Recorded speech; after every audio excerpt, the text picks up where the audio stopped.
Welcome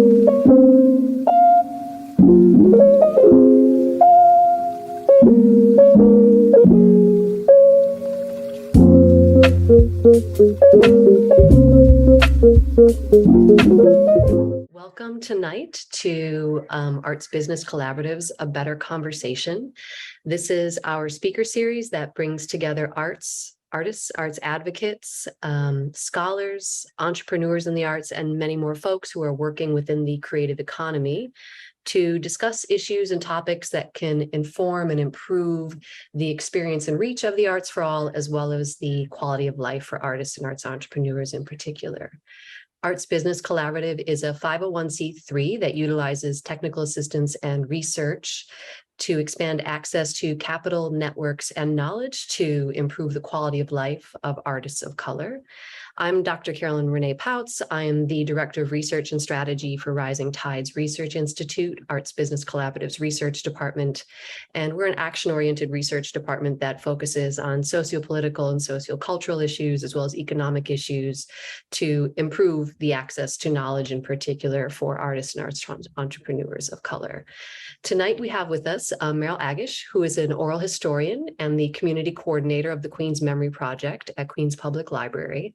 She's worked on oral history related projects for more than 15 years.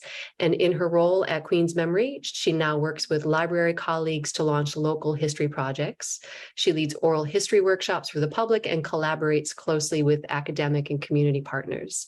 Meryl was born and raised in Queens, New York, and in an immigrant family, and she is now raising a family of her own and finding new things to love about her home and borough. And you do have an amazing borough in Queens, outside of the best food in the entire world. There's just so much going on in Queens. That's amazing.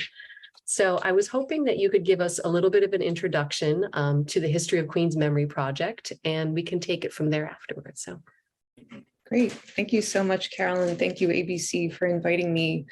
This has been one of the interesting upsides of pandemic times, that we get to connect with people in this really unexpected, nice way, where somebody recommends somebody and then all of a sudden we're in meetings and in conversations. And so it's been really nice to be in conversation with you and your colleagues over the last, I think, half year or so it's been.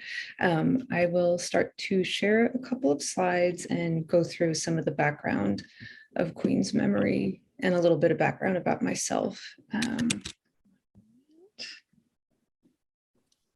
Okay, so Queen's Memory is a community archiving program and oral history collection that is based at the Queens Public Library and also operates in partnership with Queens College CUNY.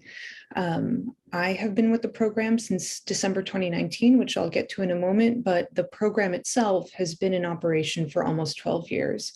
And in that time, I believe, I would need to check with my colleagues, but I think we have about 1,000, give or take on either side, oral history interviews, as well as hundreds of digital items that have been contributed to the digital archives and Queen's Memory collection. So that runs the gamut from personal documents, organizational records, personal photos, snapshots, scans of artworks, all kinds of different things that relate to people who live in Queens, work here, go to school here, or have done any of those things in the past. Perhaps their family members did it, but they themselves no longer are in Queens. So as long as there's some connection to the borough, we're happy to have people participate with us through interviews or through archiving. Here we go. Okay. So as Carolyn just mentioned, I am born and raised in Queens, super Queens person. I'm a first generation American. You'll see my dad in the background right there.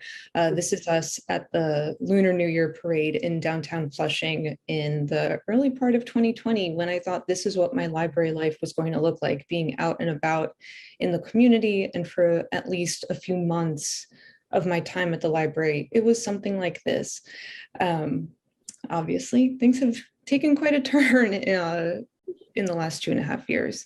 But as Carolyn was mentioning in the bio as well, I have a background in oral history and documentary. Most recently, before the library, I was working with a documentary production company that was very driven by archival materials, looking at news reports from the past and present and creating linkages between news stories from the past that have been mythologized or are still relevant today and in our culture and the society. There are so many connections between the past and the present where that connection is often severed for many different reasons. But when I joined the library and joined the Queen's Memory Project in December 2019, it was for a newly created role as community coordinator.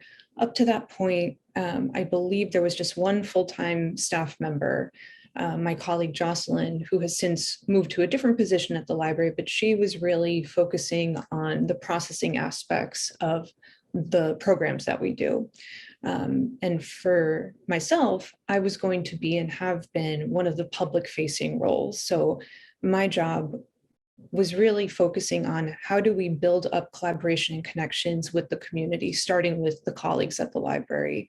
I was intended when I first joined to launch a program called the Queen's Memory Ambassadors Program, where 10 of our libraries out of a network of 65 libraries around the borough, 10 of those branches would have librarian-led projects that reflect some topic of interest that they have that really ties to their local community, to their neighborhood. It could be something in the deep past, it could be something contemporary, but we were going to leave it up to the librarians to submit applications, and then we would operate this training program to lead oral history workshops, to get them oriented on how to conduct a good interview. How do you record a good interview?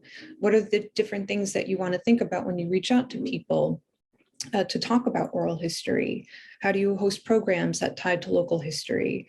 Here you see a photo. This was actually just a week before lockdown in New York in March 2020 at a pottery studio in Kew Gardens. We were doing a story sharing circle with some of the community members, including Mrs. Gray, who is here she's along the side wearing the gray hat, who runs a local bicycle store right up the street from this pottery studio. And she has owned that store for about 50 or 60 years. With her husband, who after he passed, she took over and has also been a real social connector, operating an informal food pantry in kind of informal collaboration with the local CSA and just meeting people's needs. They know that if people have different kinds of concerns, Mrs. Gray is often somebody who they can go and speak with, and she helps people out in all kinds of ways. And she does not really speak so much about that part of her life. She really keeps it on the bike shop, but one of the neighbors who participated in the story share read a really wonderful tribute to Mrs. Gray. And I happen to live in this neighborhood. This is about 3 blocks from where I'm sitting right now. And I know about Mrs. Gray and her bike shop, but I had no idea about the depth of her community connections. So this is what Queen's Memory pre-pandemic, these are the types of things that we were doing. And at this point, I was getting oriented with this kind of framework for being in person, for sharing stories, for listening together, and just immersing ourselves in these different community spaces that we have, whether it's in a public library setting or in a local shop, such as this one. And then March 2020, literally a week after that last photo was taken, as we all know, everything completely comes to a standstill. And with Queens as the epicenter at this time, I believe it was within just a week or two, we were the epicenter of the global pandemic. And for us at Queen's Memory, where we are the archive for the people of Queens, for the borough of Queens, and it felt like we needed to do something in response. We wanted to be some kind of aid for people. We are not frontline workers in the formal sense, but there was this urgency to figure out, what do we do as an archive? How do we help people process this time If it gives people some comfort to be able to share, to be able to connect, let's figure out a way to do that. And the question that I have here on the slide, what happens when being in community feels impossible for a program like ours that is so community oriented? We figure out ways. Before I get into the oral history component of our project, I'll just say Tatum, the ICU nurse who is in this kind of blurry screen capture from an April 2020 interview that I recorded with her. This was, I think, her first day off after 2 weeks on at one of the local hospitals. She's a travel nurse. She had come from Arizona pretty soon after things started to get very bad here locally to help with the relief effort and emergency response. And we connected on Instagram, and I invited her to record an oral history, and she told me about what she was seeing. And this was, I need to check the date, but I think within the first week or two of April. So that really was when the numbers were spiking, and she was telling us what she saw. Could I ask to just pause there for a second? Yeah. So, because the story sharing component is, you've illustrated from prior to the pandemic is already so critical to how we make and understand community. If you could just say a little bit about what an oral history interview is and how it may be slightly different from another, because I think it helps to may help some of our audience members understand a little bit about why this type of interviewing has been so dynamic, Sure. particularly when finding community has been such a challenge. Yeah, absolutely. Oral history, this style of interviewing is really focusing on a person's lived experience and devoting as much time as feels appropriate. Sometimes you'll feel it in the energy that there's an endpoint that you reach. But our interviews are open-ended.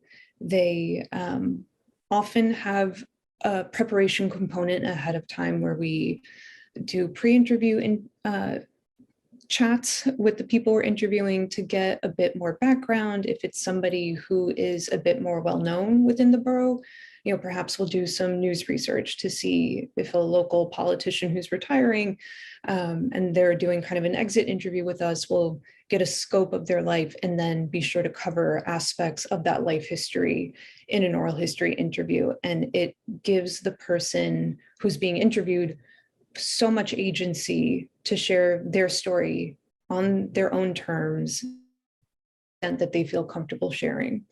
So if you think about a journalistic interview where often the reporter is asking a specific set of questions, they know that they need to get a particular kind of soundbite in most cases. If it's a documentary, you have a bit more time, but if it's a kind of typical news interview that's then published in the newspaper, airs on TV or whatever platform it is, those tend to be really rapid fire and really targeted for specific answers. Whether that person is a well-known figure or somebody who is a member of the community, it really is targeting a specific anecdote. And for oral history, it really is very expansive. Many of our interviews are a life history, so that will cover the person's full sweep of life from their point of origins. Perhaps it'll cover some of the family history that predates them, but often we'll start with childhood and then go through various points in their life up to the current moment. Other times it'll be more thematic, focusing on, for instance, right now we're working on life history interviews with women activists in Queens. And there's a life history component where it covers those early roots and kind of the early part of their life, but the main focus really is on their activism. And for our interviews that were recorded during the pandemic and really since then,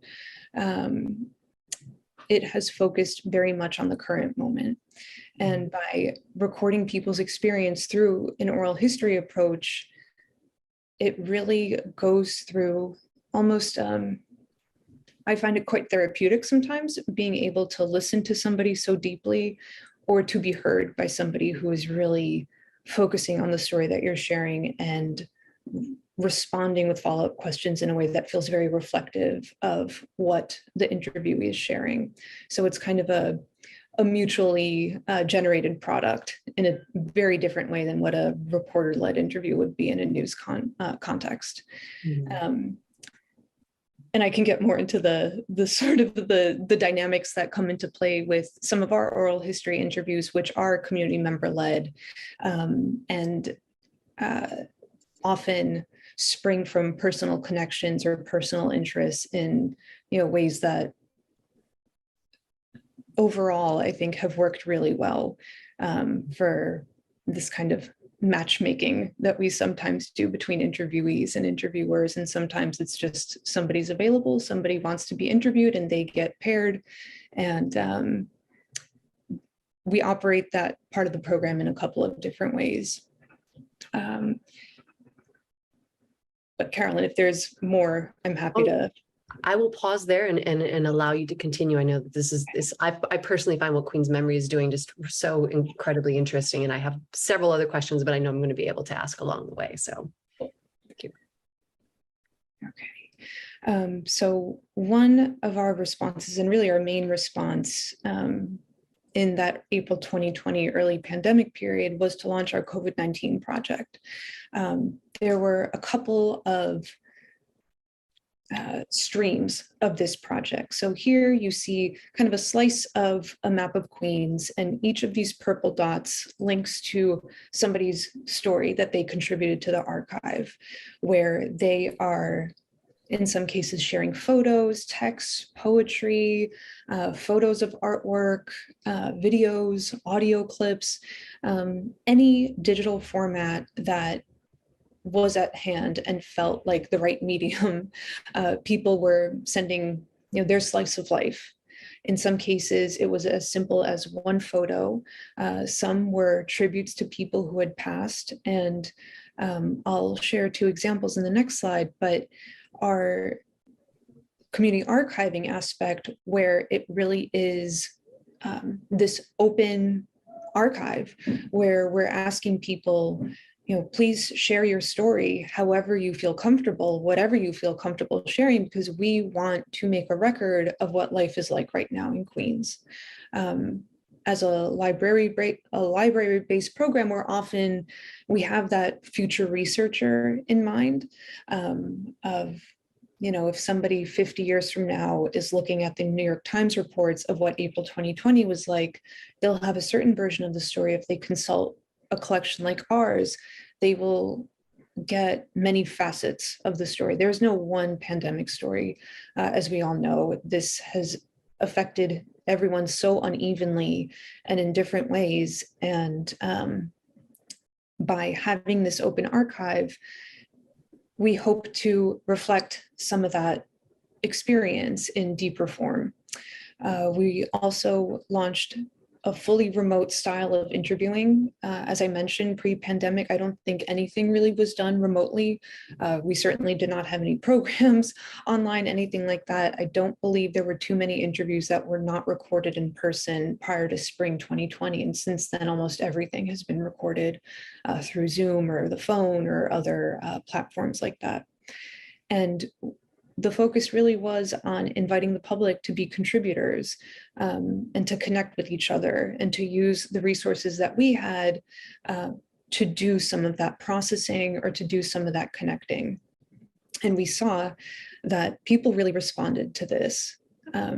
Here are two examples of photos that came through, and like really incredible writing as well, I should say, from two early contributors in spring 2020. So on the left is, I think of both of these images I find so striking. Every time I come across them, I just stop and stare at them.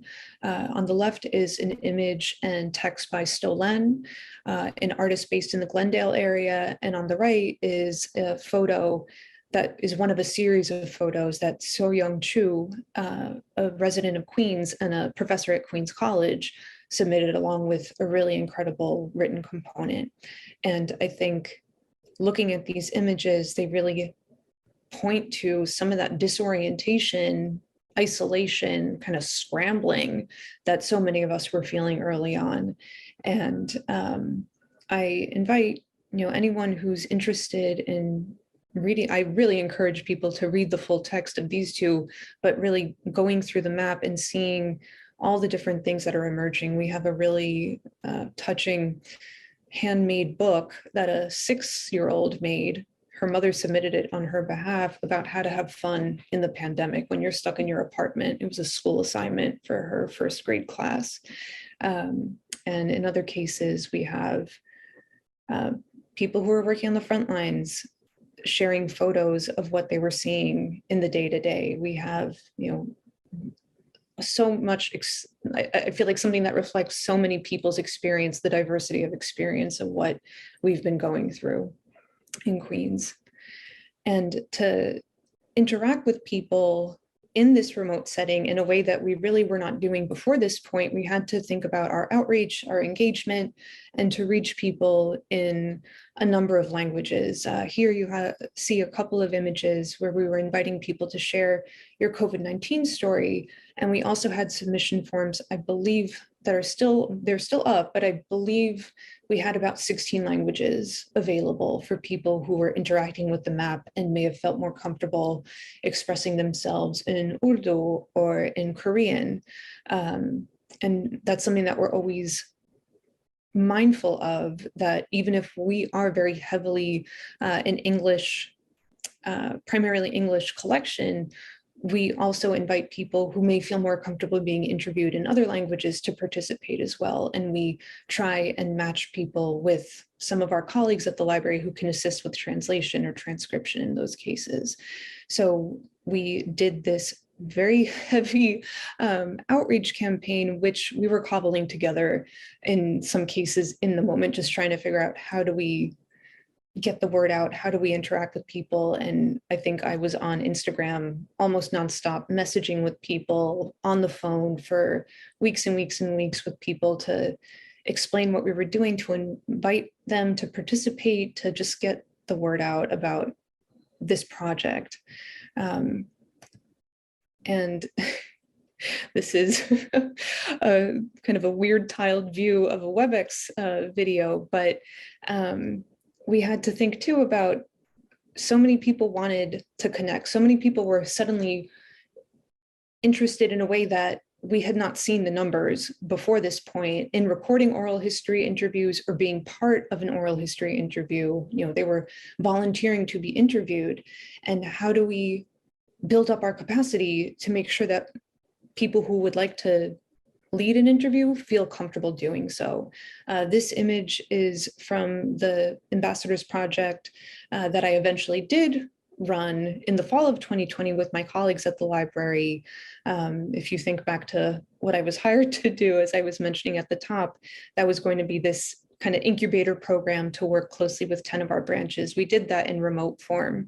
And that program was possible because we figured out after all those many phone calls, one-on-one trainings, that I needed to streamline the process and start to create a formal training program where somebody who would like to start an oral history interview could get some of the resources, could get familiar with the technique, and get set up in a way that perhaps even the next day or within a couple of days, they would feel comfortable recording an interview with somebody. It really was a very quick response to a need that we saw coming our way and that we were inviting people to participate in, but the response was so strong that I realized very quickly I needed to figure out how to manage this training component that is so important in oral history and is such a key part of our work. This is an example of one volunteer who came through pretty recently. It was just the spring of 2022. But Alice, a young woman who works at the New York Public Library, she heard about our program. She signed up for an oral history training. And within the next week, she signed up because she knew she wanted to interview her grandmother, Mildred, really, really soon. It was something that she had wanted to do. And then she heard about our work, and by getting plugged into us and getting some, quick training in this style of interviewing, she was able to interview her grandmother with a degree of comfort that she did not have if she had done this even 2 weeks before this interview date. The other thing that is really helpful for a lot of our volunteers and collaborators is, we are a public library. We do not have tremendous monetary resources in many cases, but we do have access to tools that some people may not have. So in Alice's case, this is a program similar to Zoom that we use called StreamYard, where we were able to set her up. She used a computer, but we were able to help her record to the cloud because her computer had no memory left. And she was really worried, how am I going to record this? I feel prepared, but how am I going to do it? We were able to help her out. And this is something that I have invited many, many people. We've helped out many people in the community who were joining us as interviewers, sometimes for a single interview, sometimes for a series of interviews. There's no kind of minimum or maximum requirement that we expect of people. If somebody contributes one interview, that is a wonderful part of the archive. And we know that interviewing in this form is very energy intensive. It can be emotionally intensive as well. So we try to make it a little easier however we can. Can I ask a little bit about how you prepare some of the volunteers who are going to be interviewing for those aspects, since many may have an interest in this, but may not have had earlier exposure to any of the training? Sure, yeah.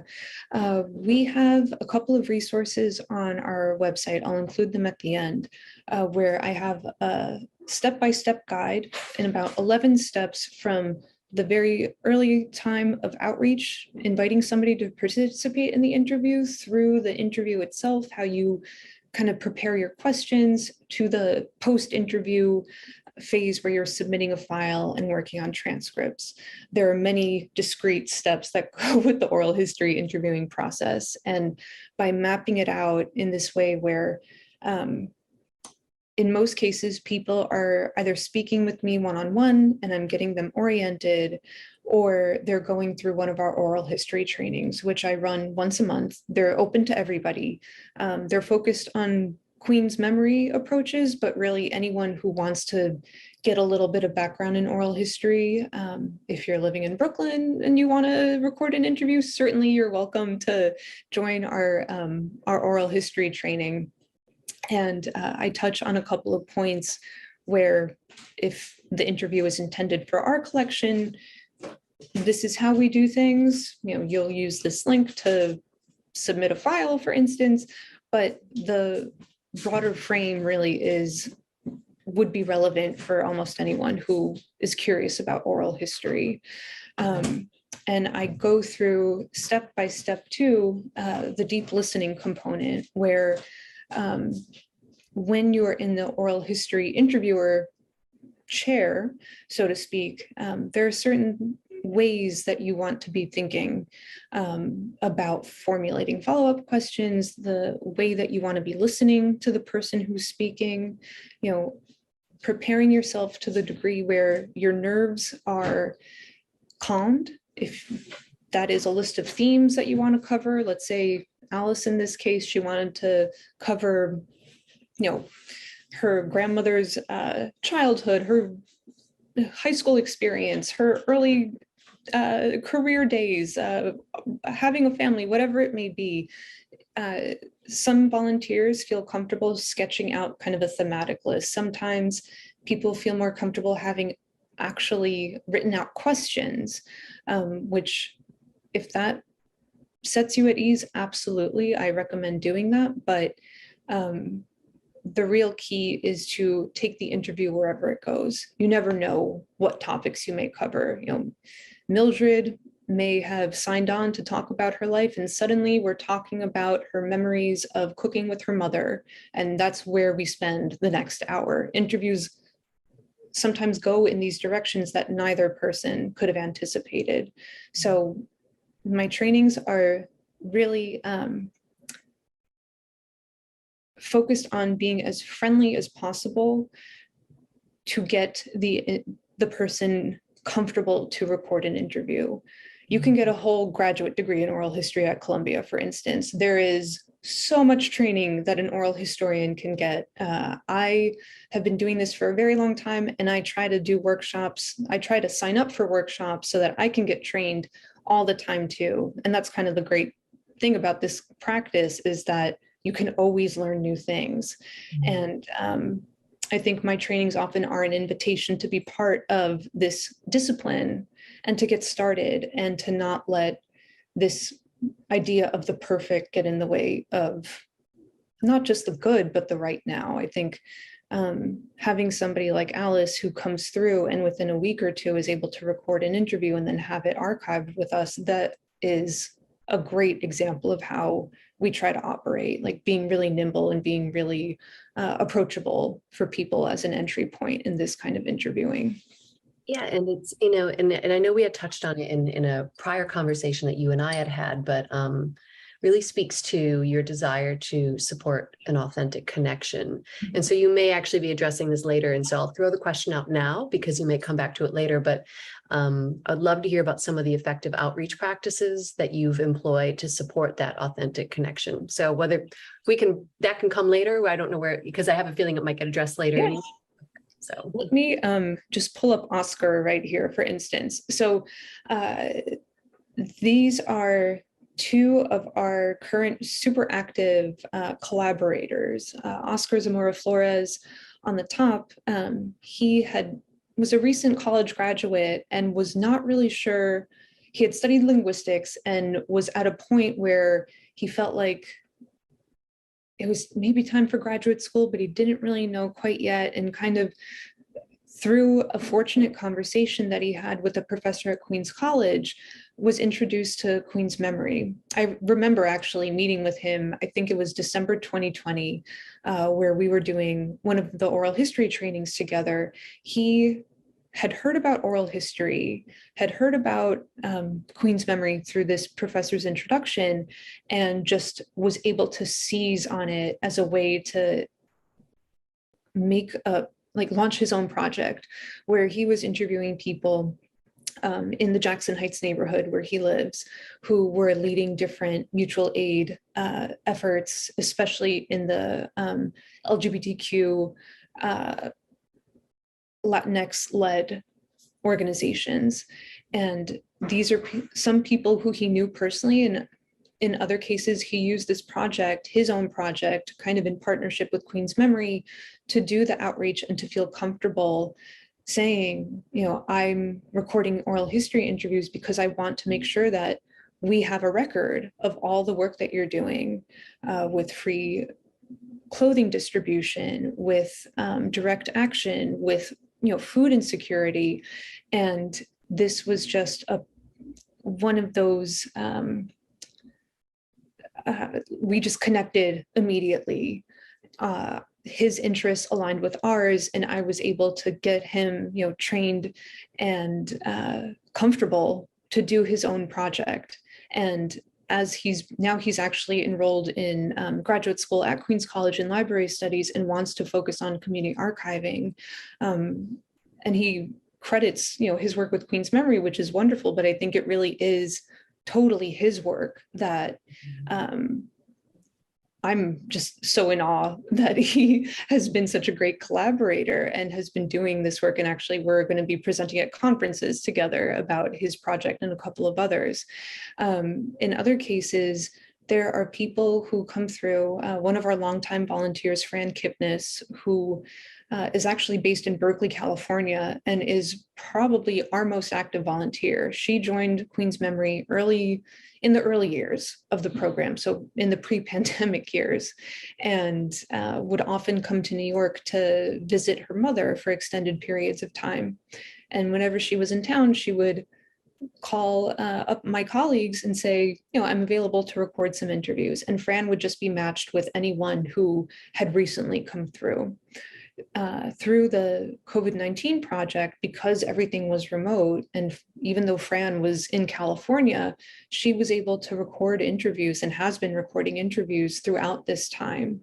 And she feels absolutely comfortable reaching out to, really, in some cases, I will mention somebody who has signed on to be interviewed. In other cases, she finds people herself. And I think we provide a conduit in some cases where there's the framework and we have the kind of the gravity of being a formal institution. We're aligned with these public institutions that are very familiar in the borough. I think, I can't say for sure that I don't know this for sure, but I would guess that almost everybody in Queens has a connection to the library or the CUNY system, if not directly, certainly within their networks. And sometimes that matchmaking, if I can support it, will be done by the person who's going to be recording the interviews. In some cases, somebody may come my way, and I may think through, who are some of the people who I know who are recording interviews right now who may feel like a good match. And just to illustrate, actually, Oscar is a native Spanish speaker. Bridget, who's on the bottom there, is also a Jackson Heights resident and was looking for an interviewer who had Spanish fluency skills to record interviews for her 34th Avenue oral history project, which Queens Memory is the preservation partner. And that was one of those instances where I was thinking, oh, Oscar is the perfect fit. I would like to connect you. And now Oscar is supported by some grant money that Bridget was able to offer for compensation, and they have been collaborators separately from Queens Memory. And I think, however I can, I try to stay in touch with people so that I know what folks are working on. I know when somebody is looking for an interview. I know what their interests are to the degree that I'm able. I can't do that. I try to do it as much as I can, but sometimes it may just be beyond my capacity, but it depends on the time. But I try to do that kind of, to have relationships with people who are collaborators and our volunteers so that there is that feeling of even community within the program. Sometimes in volunteer work, you show up because there's a need, and absolutely that is such a valuable form of work. In this case, because we depend on volunteers and we try to compensate people if there are paid opportunities, if there are different professional development opportunities, whatever it may be, I really try to think about how can I not just make it a volunteer relationship, but an actual genuine, I think of everybody as collaborators in that way. So it's an interesting conversation in the oral history space about all of these different approaches, but I try not to be a one-time, somebody comes through and then it's just, you're in the flow. You have to do this step. You have to do this step. I know that this is takes a lot of time. It takes a lot of effort. And even for an interview that may be very straightforward and very outwardly simple, it all takes time, as we know, in our creative work. I have so many more questions, but I'm going to hold them for a moment. Sure. I think I'm almost to the end of my slides. Oh, I wanted to highlight a couple of the collaborations that we've been working on too. So a lot of our work is oral history based. And as I was mentioning, working with volunteers in this really hands-on kind of way, we also work very closely sometimes with creative collaborators, with visual artists, with architects, with writers who may have a particular interest in archival material, and we can sometimes help them find if it's images or oral history recordings, or help them with training so that they can then go out and record interviews themselves for their own work. Linda Gangian, whose postcard is on the top, she was part of the Jamaica Flux exhibition that was, it's not every 2 years, it's a pretty regular series, but it doesn't happen annually. But it is very focused on community engagement work around the Jamaica area. And that cohort of artists was up against a huge challenge that they had to do so much of their work remotely or in a socially distanced way. Linda, who has done interviewing work in her previous art as well, she used the opportunity to connect with us, to get some additional training in interviewing, to get familiar with the archiving processes that we have. She looked for different interviews that touched on the Jamaica area, and then also went out and recorded interviews with people about specific places around Jamaica, and created this beautiful series of watercolors that reflect these different locations, and then paired those with quotes from the different interviews that she was either curating from our collection or recording herself with people who live or work in Jamaica. Here it's a this is actually right across the street from the library, is now being made into a condo building. But this parking lot had been there. It's a municipal parking lot that was there for decades. And she interviewed a woman who had immigrated from Turkey, I believe in the 1950s or 60s, and lived right near there. And she and her family would look out on this parking lot and imagine that they were looking out at the Bosphorus River that they used to live near in Istanbul. And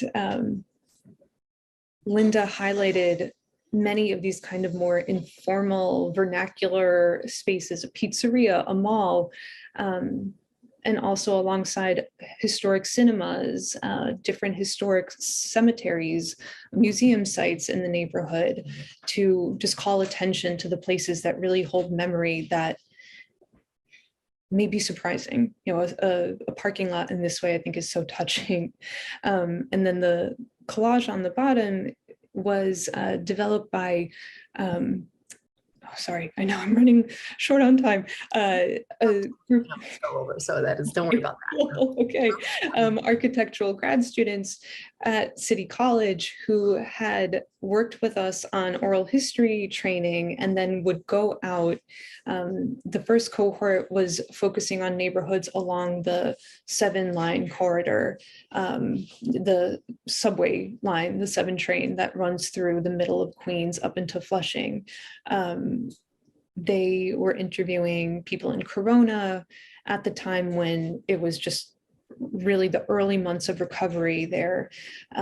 Jackson Heights, Flushing, and the more recent cohort also did oral history training and then went to Far Rockaway and went to the peninsula to interview people about climate change that they had seen in their lifetime, not just Hurricane Sandy, but the day-to-day flooding and the different effects that they are seeing in a way that many residents in New York may still feel a bit shielded from.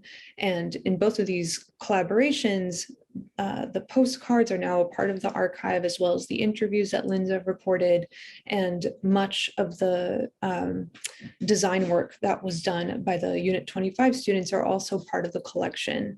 So in cases where artists may just want to know what's in the archive, if you have a particular topic in mind, please contact us. We have colleagues also in archives at, the Brooklyn Public Library, at New York Public Library. There's just so much material that may really touch on aspects of your practice or of your interest that, speaking for myself and my colleagues, we're always really excited when we get queries like that, that we can try and put some of the puzzle pieces together of what may be interesting for people who have a specific kind of theme in mind or a neighborhood in mind. What would you want to say to individuals who, be them artists or, obviously with ABC, we work a lot with artists and arts entrepreneurs, but in general, those who recognize that archives are resources, but archives have not necessarily been equal spaces of access for individuals. And so what would you say to those who are reticent about coming to an archive and how to use it? What's a point of engagement that you would like to say, this is accessible, this is yours, this is, as you said, a community archive, it's an open archive. It is not that thing that's tucked away in the back where you have to put plastic gloves on and be led by somebody. What would you say to engage them in it? Yeah, I think when I think about people we are inviting to participate in interviews who may be a little reluctant, and they say, like, oh, I haven't had a remarkable life. What would I possibly talk about? And one of the things that I recommend, that volunteers who are faced with that question, that they can say, you are the expert of your life. There is no one else who can tell your story in the way that you can. You have an experience that, yes, may feel similar to someone else's, but the depth of knowledge that you have about your own life cannot be replicated by anyone else. So whether that's with an oral history interview, or if you're thinking about how to archive your own work or records or photos, that there are archives like ours out there. There are also many formal institutional archives that have kind of that white glove approach to things. Certainly that is a huge part of the archive world, but I think the community archiving space is a kind of alternative, because the interest of archivists is about, I think broadly speaking, I'm not a trained archivist, so perhaps I shouldn't be speaking about a field that I am still a little bit adjacent to, but for an archive like ours, it's about the preservation of memory and in the preservation of experience. And in some cases, that may be you come to our library and I help you scan some photos, and that way they're digitized and you have them, and they never touch the archive. They're never deposited. They don't become part of the Queen's Memory Archive. That is also part of the work that we do, to just activate people and to share those resources and share the skills that somebody who is a trained archivist has, so that it's just a more democratic approach to how do we do this kind of preservation work. I think for people who feel understandably kind of hesitant to approach a formal archive, and I admit it can be hard to find entry points. When I was working on the other side of things, when I was a documentary researcher trying to find material, I remember very clearly being in an archive in Baltimore and just not knowing where to even start, and not finding a person who I could really speak to about exactly what it was that I was looking for. I was not finding it on my own. So I don't have specific strategies for all of those use cases, because it really varies. It varies by institution, it varies by staff capacity. But I think for people who have an interest in digging through an archive or being part of an archive, I would recommend looking for community archives like Queen's Memory, like the Interference Archive in Brooklyn. The William Way Archive in Philadelphia is a great queer archive. The Lesbian Herstory Archive in Park Slope. There's just so many archival spaces where it is almost micro level, defining who this archive is for. Queens is a 2.4 million person place, but it can also feel very intimate if you're finding something that feels so resonant, so reflective of your experience. And that really is one of the things that we're trying to do. To have an archive that perfectly reflects Queens is an impossibility, but being aware that we're a very diverse place and a very rapidly changing place, and so many of those stories will just not be reflected in the official sources, in the news sources, in the history books. But if there are kind of like facets of that time, of the time that we're living in right now in our archive, I feel like it's more alive in some ways, because we have so many collaborators, because we have so many people who are contributing their memories or their stories to the work that we do.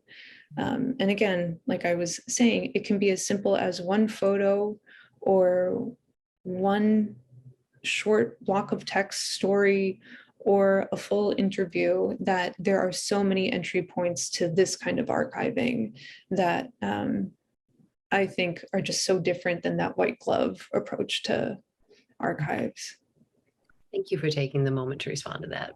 Sure. And so this is where we're at right now, right? Adapting and readapting and trying to figure out what is the way forward. I have been working with a group of 5 libraries in my ambassadors program this time around. The Peninsula Library in Far Rockaway is one of those.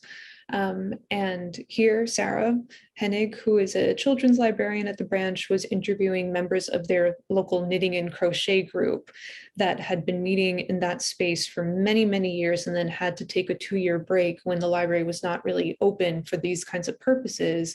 And they were going to be back on site within, I think, a month of this interview. And Sarah wanted to invite a couple of the members to talk about how they've been doing.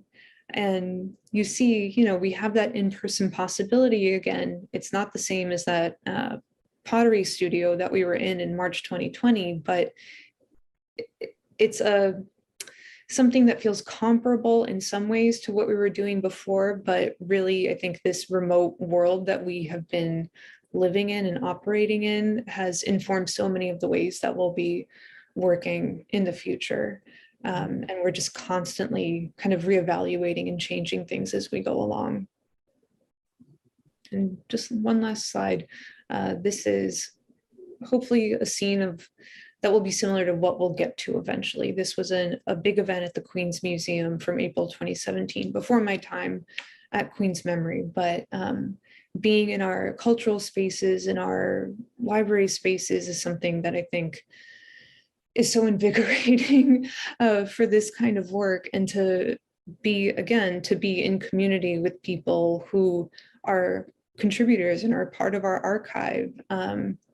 It's something that I look forward to, and I hope we'll be able to do more of again. And for anyone watching this, I have monthly oral history trainings, and if you would like to talk more about anything that I touched on today, if you would like to talk about projects, if you would like to get some training or some ideas, please get in touch. You can go to queensmemory.org and find my contact, or send us an email, and I'm sure I'll be one of the people to respond.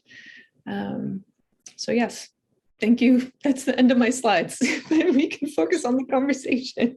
It's so, I get emotional when I hear stories about the pandemic. As you know, we did research and did quite a bit of interviewing, though on more of the ethnographic end with the pandemic, and to see pictures of people in their home spaces that they really felt like they belonged pre-pandemic, and then to see sort of how we're negotiating that process even in a hybrid way, it continues to be really moving, inspiring, and challenging all at the same time. So thank you for the slides. Thank you for sharing all of this. I think this is such incredible work, because I think we're seeing, obviously, throughout New York City and many other urban areas around the country, but I know, being rooted here in Brooklyn and you're in Queens, we're watching a sort of hyper gentrification take place since the pandemic has started. And so it's so important to make sure that these stories, people's lives, are not just washed away in the post-pandemic world. So I'm really grateful for the work that you do.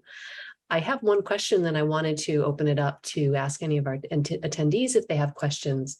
And again, this is coming out of this discussion, but the fact that you and I have had other discussions, how do you navigate the competing interests and values in this sort of program? Because, as you've mentioned in the past, it can be approached from a variety of principles.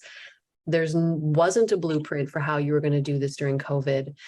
Oral history is one kind of approach. A librarian who's interested in organizing an archive a different way might have another approach. So how did you balance that process and then keep the goal at the center of this the entire time?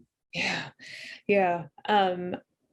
It has been a real balancing act. And I think that for myself and my colleagues at Queen's Memory, we have a core team of about 6 of us who touch on Queen's memory in our day-to-day.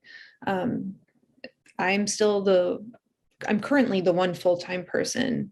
There are a couple of part-time people, a couple of people who in different times don't really work so closely with Queen's memory, but right now are really more central parts of the team. And we all sit in different disciplines. We all sit with different ranges of experience with archiving and this kind of work. And when we first launched the COVID-19 project, it was very much an all hands on deck situation where we were discussing this idea of doing this much more open archiving than we had done, really, having this crowdsourced online focus thing. There was no blueprint, like you're saying, and there was nothing that we could refer to in previous Queen's memory work that would be a direct, okay, this is how we did it last time. And it was just, okay, the metadata and archiving folks, let's figure out some forms, let's figure out ways that we can make sure that everything that's getting sent to us has a place to go for the people like me who are really interacting with the public, however we could, whether it was, phone calls or Instagram messaging, that was being done in as many ways as I could think of. And just, it was go, go, go, go, go. And then we realized at a certain point, after a couple of months, like we need to just streamline again. We need to streamline a bit. And there are times where the number of projects we're working on, the number of inquiries that are coming our way, it starts to feel a bit overwhelming. There may be, as we were working with a lot of these academic partnerships, tons of material that were being submitted, and then our processing colleagues were having a hard time keeping up with everything. So perhaps we would have to say no to a collaboration idea that was coming through, or ask that a program be delayed so that we can get to it sometime later in the year when our staff just has more capacity. So sometimes it really does come down to who's available and what are we able to do. But having a program and, sort of having a team that is really interested in just trying new things and feeling like we have the support from the rest of the library to be this creative space within this big public library network, it gives us a degree of freedom that it's okay if we don't know exactly what the plan is. In some cases we do, but in the situation of the COVID-19 project, it was being just reflective and responsive to each other's needs. If we knew that somebody was really having a hard time managing one aspect of the program, then let's adjust and let's just make sure that we can take care of each other to the degree that we can, because it is it can be hard to do when you don't interact in person all the time. There's there's a built-in gap right now when we're interacting so much with screens and just checking in not as frequently as we did when we were all together sitting side by side. Absolutely. That loss of shared space and shared body language and the unspoken, but that still registers with each of us it doesn't cross the hybrid divide quite the same way. So I can relate to that very much. And thank you for addressing that question. I think that's just a very interesting question that a lot of organizations, a lot of individuals who are working on their own projects right now are facing, is just this issue of competing interests. Mm-hmm. And it's interesting that that capacity continues to be an issue that everyone has to face, even as when things closed down, it was a capacity issue for one set of reasons. And now as things have opened back up and we've moved into these more hybrid world, it's a different set of capacity issues, but that nonetheless, the demand is really there of really people pushing themselves to their limits. And so I really appreciate you speaking to that right now. So we have 3 attendees right now here, and I just wanted to open it up to any of them to ask questions. If you want to pop them in the chat, or if you just have some thoughts you want to share, we're happy to take those right now as well. And we'll just give them a moment. So Lydia says, "Yay for Istanbul," and thank you so much for this talk right now. So. Sure. Thank you.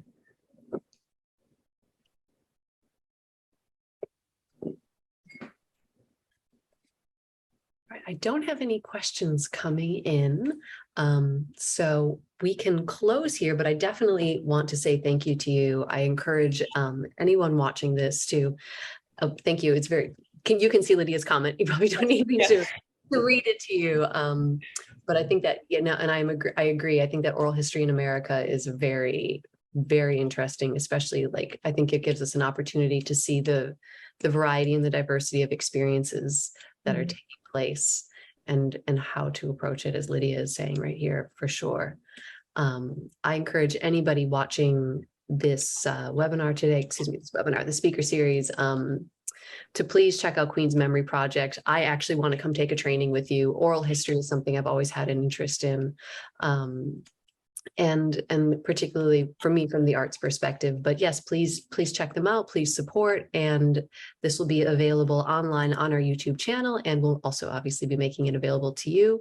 And we look forward to hearing more from anybody who is watching this. And Meryl, thank you so much for taking the time to speak with me tonight. I really appreciate it. Carolyn, thank you so much. And again, thank you to ABC for inviting me to participate in this. Absolutely. All right. Have a good night, everybody. I'm going to pause the recording.